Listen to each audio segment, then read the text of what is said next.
What's up, Kirik? So, another 3-minute video. Ayan nga, kakatapos lang namin mag-church.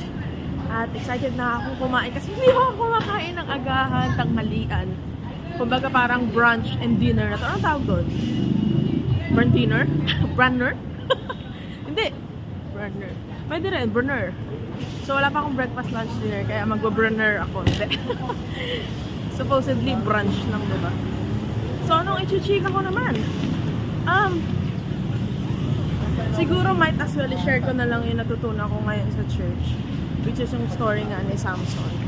Diba? Dahil sinuway niya yung mga inutos o pinagbilin sa kanya ni Lord. Naloko siya ni Delilah. Tapos nakat yung hair niya, nawala yung strength niya. Kasama ko yung isa ko pang kapatid. Dito si Gilbert, ha? You know?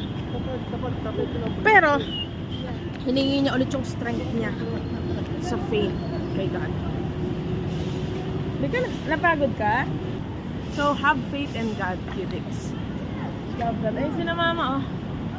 Wow! That's my mom and dad. Mommy! Mommy!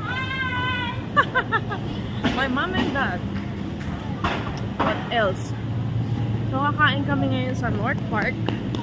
Kung saan nagustuhan niyo yung paglagay ko ng tsaa dun sa yellow, ah. Yung hot tea. Yung hot tea to yellow. Gagawin ko ulit yan. Alrighty. Ayun, no?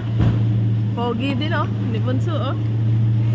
So, hinihingal na siya. Ako din hinihingal na. Ang sweet naman ng parents ko. Brownie! So yun na nga, walking. Alato lang masyado makwento. Sige, follow nyo na lang ang bagong page ng Sky and Kidjo na ngayon ay Moonsy na. Follow nyo po ang Moonsy Facebook page and also my personal account, Karen Grace TV. At ito nga si Brand. Add na siya. Brand Gabriel Di Bernard, kakapi ka na. Sino turo sa'yo?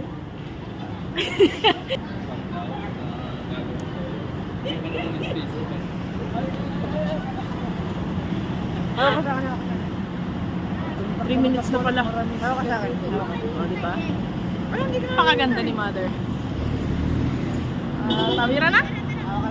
Tawira na. At Kiriks, I'll see you guys later. I love you all. Tandaan nyo, dapat happy lang. Have faith in God. Happy Sunday.